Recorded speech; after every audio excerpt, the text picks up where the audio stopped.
If you saw a tiny puppy curled up beside three cats in a damp cardboard box behind a gas station, would you believe your eyes, or think grief was playing tricks on you?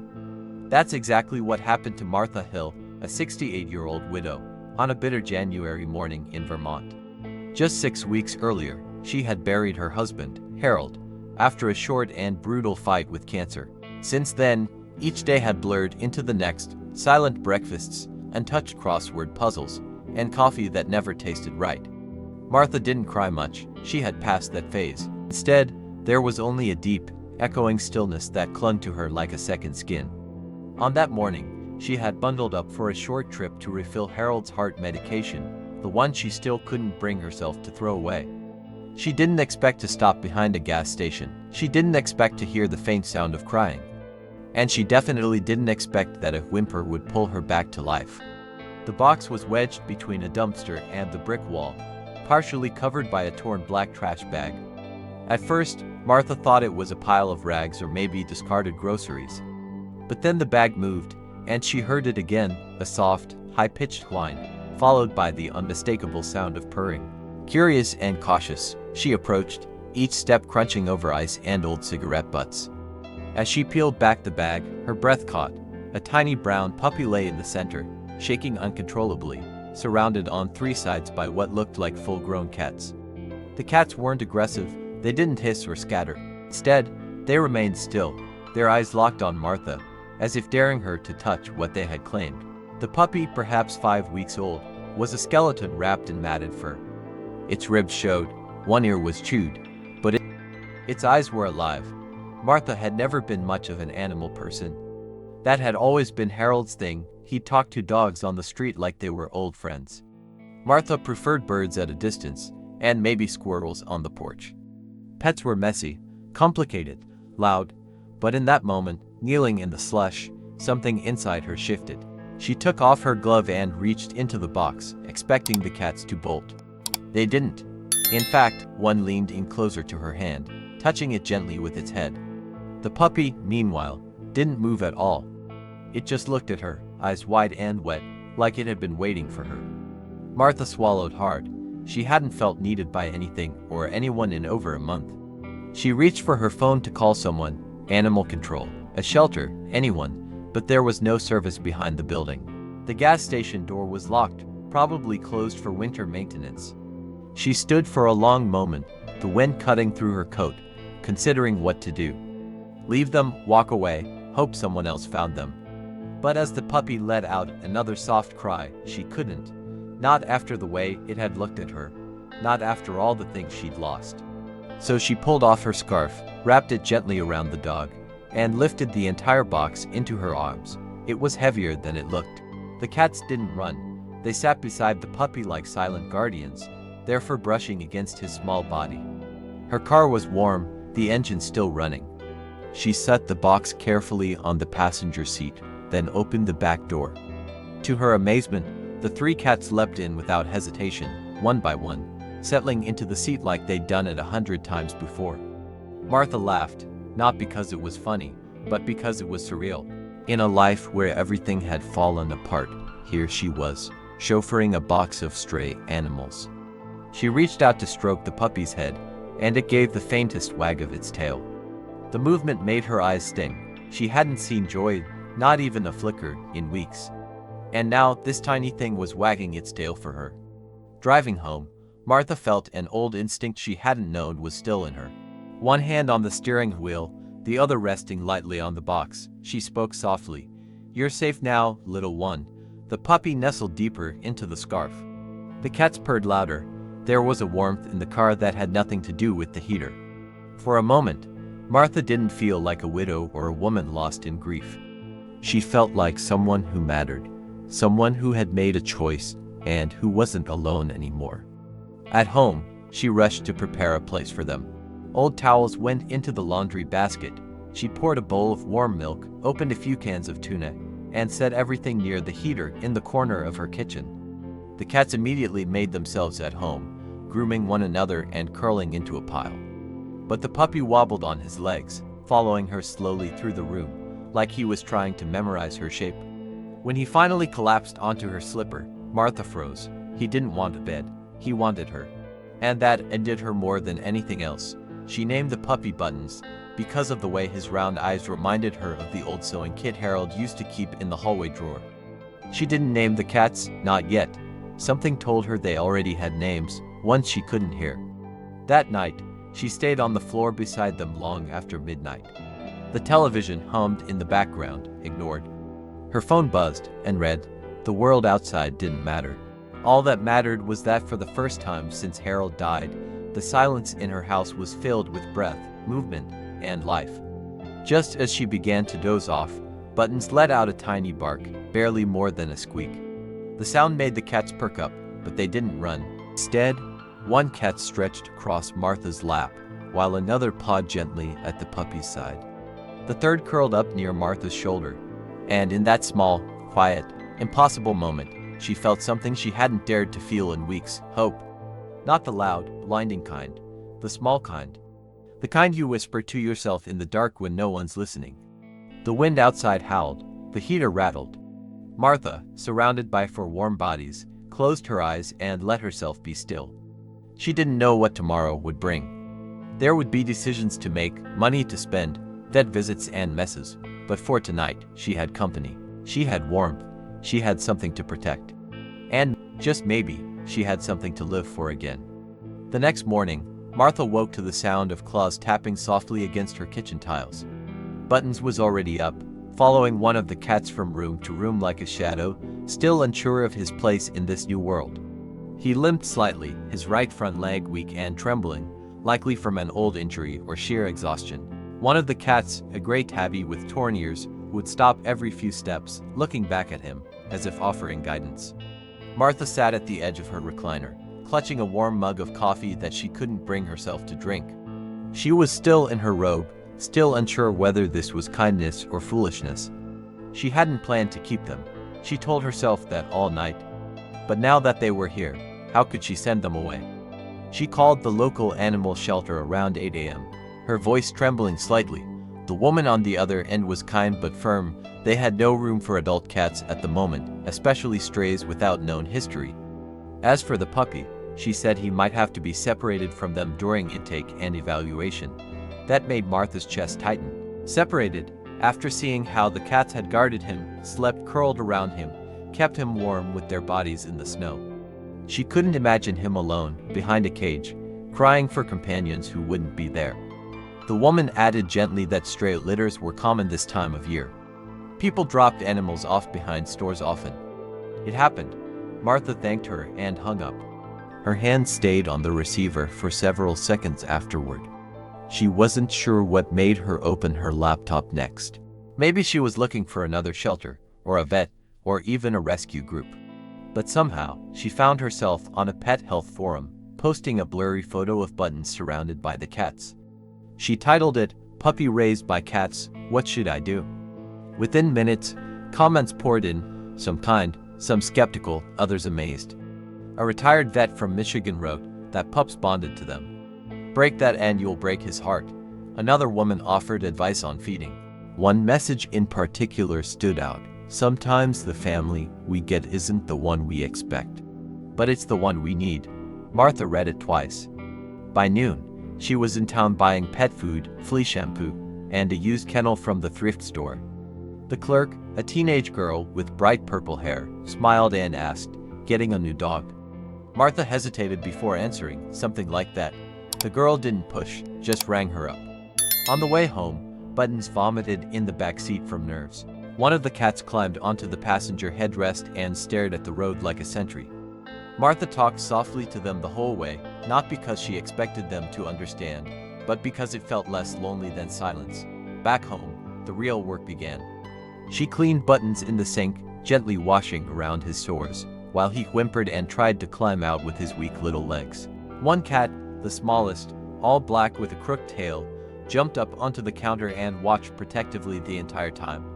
Afterward, she dried him with Harold's old flannel shirt. The fabric soaked up water quickly, and something about the way Buttons snuggled into it made her stomach twist. She whispered that was his favorite, and the puppy closed his eyes like he understood. The cats took to the living room. They used the old rug like a nest, arranging themselves around Buttons in a perfect circle. Martha couldn't stop watching. She'd never seen animals behave this way, so deliberate, so loyal, so coordinated. It didn't feel like instinct. It felt like love, and with each passing hour, her conviction grew. This wasn't just a moment of kindness. This was something rare, maybe even sacred. Still, doubts crept in. Could she afford this? Could she handle the medical bills, the food, the messes? She was living on Harold's pension and her own fading savings. That night, she found Buttons staring into the fireplace, his small body trembling again. Not from cold, the house was warm, but from a deeper kind of fear. He barked once, then whimpered.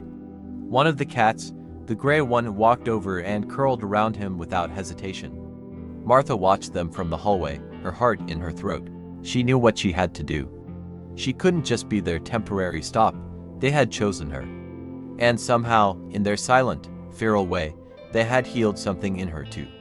She hadn't realized how much until just now. She sat down beside them and pulled Buttons into her lap. His heart raced under his thin ribs. She stroked his back, slowly, while the cats climbed into her lap too, one on each side. She whispered, "You're mine now. All of you." The words came out shaky, like a promise spoken before it's fully understood. But they were real, and the moment she said them, something inside her finally exhaled. A grief she hadn't known how to release began to lift, inch by inch. The next morning, she called the shelter again, but not to surrender them. Instead, she asked for referrals to a low-cost vet.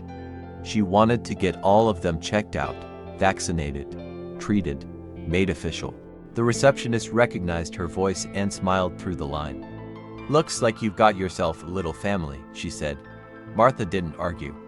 She looked over at the cats lounging in sunbeams and at Buttons snoring softly in a laundry basket by the radiator. "Yes," she whispered. "I think I do." That morning, for the first time in weeks, she made 2 cups of coffee, one for herself, and one she left steaming beside Harold's old recliner, just the way she used to.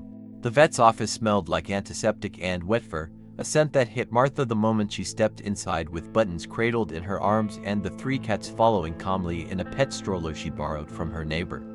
The young vet tech behind the counter blinked in surprise as she looked at the scene. "Are they all together?" she asked, half smiling. Martha nodded and simply said, "They raised him." The woman chuckled softly, but her tone changed as she looked at Buttons more closely. "Poor thing's been through a lot." The puppy trembled at every sound, every metal clink of instruments. But whenever one of the cats meowed or pawed at his carrier, his breathing slowed. They were his anchor, his family. During the checkup, Dr. Patel, a calm, middle-aged man with kind eyes, confirmed what Martha feared. Buttons had a healing fracture in his leg, likely from being dropped or stepped on. He was underweight, full of parasites, and suffering from a skin infection. "He needs rest, meds, and love," the doctor said gently. "A lot of love." As for the cats, they were all surprisingly healthy, though clearly street-smart and scarred. One had a BB pellet embedded under the skin, likely from some kid with a pellet gun. "Tough crowd out there," Dr. Patel muttered, shaking his head. Martha's hands clenched on her purse. These animals had survived things she could hardly imagine, and they had still chosen to protect something smaller than them. The news of the puppy raised by cats spread faster than Martha expected. A vet tech took a photo and posted it online, tagging a local animal rescue page. Within hours, the image went viral. People shared it with captions like "Real love knows no species" and "This cat family adopted a dog," and gave him hope. Comments flooded in, many from people who had also lost someone, or who found comfort in their pets after trauma. Martha read the comments late into the night, her heart swelling with emotions she couldn't name. It was overwhelming, yes, but also beautiful. Her grief, once private and suffocating, now felt like it had purpose. It had led her here. Neighbors who hadn't spoken to her since the funeral began showing up at her door. Some brought food, others brought blankets or pet supplies. Mrs. Langston from across the street offered to help with vet bills. A teenage boy, whom Martha only knew as Kyle from the corner, came by with handmade toys he'd sewn in school. One evening, the pastor from Harold's church knocked on the door just to say, You're doing holy work here. Martha hadn't cried in front of anyone since Harold died. But when he placed a small wooden cross carved with 4 animal paw prints into her hand, she did. She wept, quietly, and didn't feel ashamed. With treatment, Buttons started to thrive. His limp became less pronounced, his coat thickened. He began to bark, not in fear, but in play. He chased dust bunnies through the hallway and wrestled gently with the cats, who tolerated him with a mix of affection and theatrical annoyance. The black cat, whom Martha had started calling Inky, became his closest companion. Inky would groom his ears, nap beside him, and swat gently at him whenever he got too rough. The puppy, in turn, never strayed too far from his feline guardians. Wherever they went, he followed. Even when Martha tried to train him with treats, he'd pause to glance back at them, needing their approval. Martha, too, began to change. She started waking up before her alarm. She smiled more. She cooked again, not just microwaving frozen dinners, but real meals. She even made a small sign for her front porch that read, "For family inside, please knock gently." Her world, once so quiet and gray, had become filled with color again. Orange pill bottles replaced by chew toys, silent evenings replaced by purring and playful barks. Her body still ached, and grief still visited in the quietest moments. But now there was laughter, too, and purpose. And warmth that came not from the radiator, but from belonging. One afternoon, while walking Buttons around the block, a woman in a tan SUV pulled over. She stepped out, holding a small notebook and a camera. "Are you the lady with the puppy raised by cats?" she asked. Martha hesitated, and sure. The woman smiled. "I work for the local paper. People want to know your story." At first, Martha declined. She wasn't interested in fame. But that night, as Buttons curled up at her feet and Inky purred on her chest, she changed her mind. Maybe people should know, not just about the animals, but about the healing that comes when the broken find each other.